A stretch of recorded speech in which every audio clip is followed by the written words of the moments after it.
பெற்றோருக்கும் குறித்துடையவர்களுக்கும் முதலில் என்னுடைய பணிவான வணக்கங்கள்.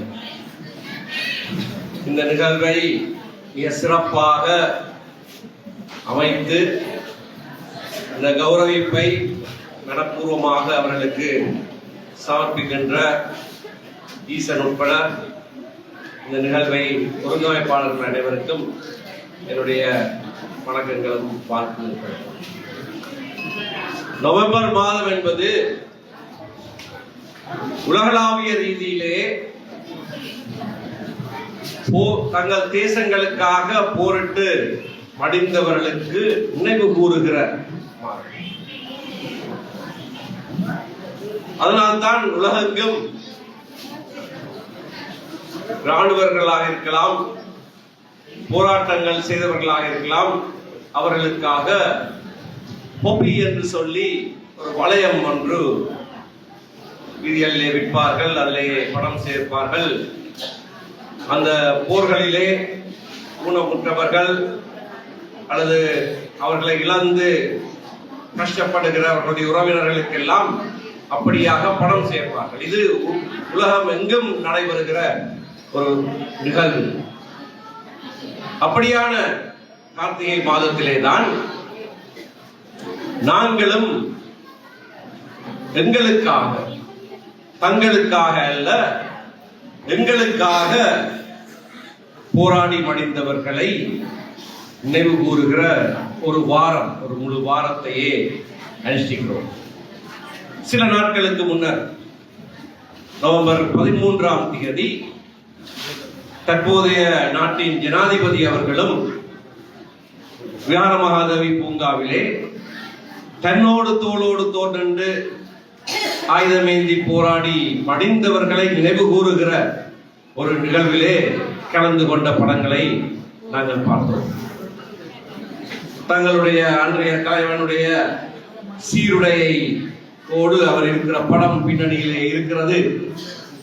ஜனாதிபதி அந்த மேடையிலே பேசுகிறார். அவரோடு அன்றும் அதற்கு பின்னரும் அவர்களோடு தோளோடு தோல் நின்றவர்கள் இப்படியாக மலரஞ்சலி செலுத்தி அவர்கள் அந்த நிகழ்வை உணவுபூர்வமாக அனுஷ்டித்ததை நாங்கள் பார்த்தோம். அதே போலதான் ஒரு இனத்தின் விடிவுக்காக போராடியவர்கள் அவர்களுக்கு மத்தியிலே இல்லை, ஆனால் என்றும் எங்கள் மனங்களிலே நீங்கா இடம் பெற்றவர்கள். ஏனென்றால் எங்களுக்காக நாங்கள் உயிர்களை கொடுத்தவர்கள். இது எப்பொழுதுமே நான் சொல்லுகிற ஒரு விடயம். அவர்களுடைய அந்த அர்ப்பணிப்புக்கு ஈடாக வேறு எதையும் நாங்கள் சொல்ல முடியாது. ஏனென்றால் தங்களிடத்திலே இருக்கிற அனைத்தையும், அதாவது தங்கள் உயிரையே எங்களுக்காக, மற்றவர்களுக்காக கொடுத்தவர்கள். இந்த அஞ்சலி செலுத்துகிற நிகழ்விலே பெற்றார் வருகிற போது, விசேடமாக தாய்மார் வருகிற போது, சகோதரிகள் வருகிற போது இன்னமும் அவர்கள் அழுது புலம்புவதை நான் கண்டேன். இன்னமும் என்று நான் சொல்லுவது, இத்தனை வருடமாகியும் கூட அவர்கள் அழுகிறார்கள் என்றால் அதற்கு ஒரு காரணம் உண்டு. அந்த காரணம் இவர்கள் எங்களை விட்டு போய்விட்டார்கள் என்ற வருத்தம் மட்டுமல்ல, எங்களோடு இல்லையே, நான் பெற்றவள் இருக்க பிள்ளை மடிந்து விட்டானே என்கின்ற அங்கலாய்ப்பு மட்டுமல்ல,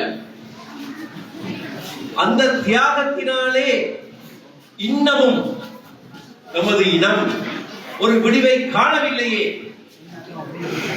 அது வீணாய் போய்விடுமோ என்ற ஒரு அங்கலாய்ப்பு அதிலே தென்படுகிறது. அவர்கள் மடிந்ததினாலே இனம் விடிந்தது என்று தெரிந்தால் ஒரு பூரிப்பும் அதிலே கலந்து வரும். ஆனால் அப்படி இல்லாமல் போய்விடுமோ என்கின்ற ஒரு அங்கலாய்ப்போடு இன்னமும் எங்களுடைய இனம் காத்திருக்கிறது. ஆகையினால் தான் தனியான ஒரு திறமை மிக்க நாட்டுக்காக போராடினார்கள். ஆனால் சுயமாக ஆட்சி செய்கிற ஒரு முறையிலாவது நாங்கள் எங்களையே ஆளுகிற ஒரு முறைமையை ஏற்படுத்த வேண்டும் என்று நாங்கள் விளைகிறோம். அவர்களுடைய அர்ப்பணிப்பும் தியாகமும் வீணாய் போய்விடக் கூடாது. அவர்களுடைய பெற்றார் உயிரோடு இருக்கிற காலத்திலேயே ஒரு விடிவு ஏற்பட வேண்டும். சுயாட்சி முறையாவது எங்கள் கையிலே கிடைக்க வேண்டும் என்று நாங்கள் பயணிக்கிறோம். சில நாட்களுக்கு முன்னர் ஜனாதிபதியை எங்களுடைய கட்சி சந்தித்து பேசிய போது அந்த விடிவை குறித்து பேசினோம். ஒரு மணித்தியாலம் 40 நிமிஷம் பேசுகிற போது ஒரு மணித்தியாலம் அந்த அரசியல் தீர்வை பற்றித்தான் பேசினோம். என்றால் அதற்காகத்தானே இத்தனை பேரும் மடிந்தார்கள். அந்த விடிவுக்காகத்தானே 70 வருடத்துக்கு மேலாக நாங்கள் வெவ்வேறு வடிவிலான போராட்டங்களை நடத்தி வருகிறோம். ஆகவே அந்த சந்திப்பிலே பிரதானமாக அதைத்தான் பேசுவது என்று தீர்மானித்து அதை குறித்து நாங்கள் பேசினோம்.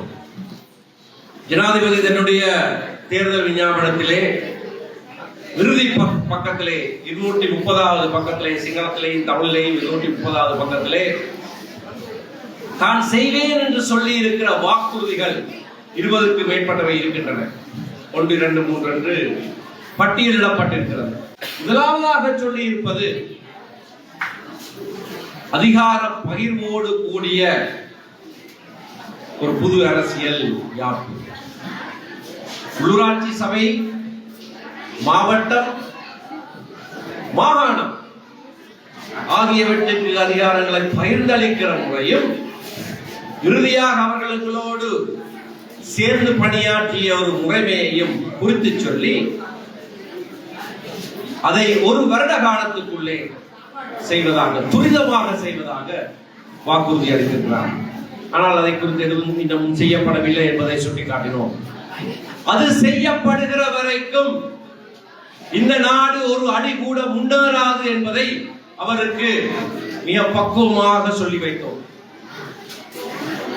உலகத்திலே எந்த சமூகமும் எந்த மக்களும் இரண்டாம் தர பிரஜையாக வாழ மாட்டார்கள்.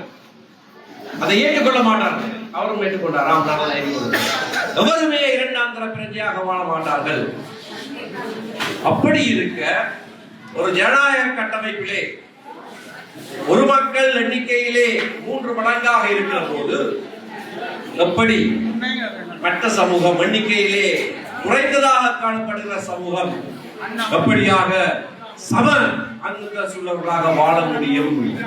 வாக்கெடுப்பு நடத்தினால் எப்பொழுதுமே ஒரு பக்கமாகத்தானே சாய்ந்து நிற்கும். ஆனபடியினால் தான் அதிகார பகிர்வை கோருகிறோம்.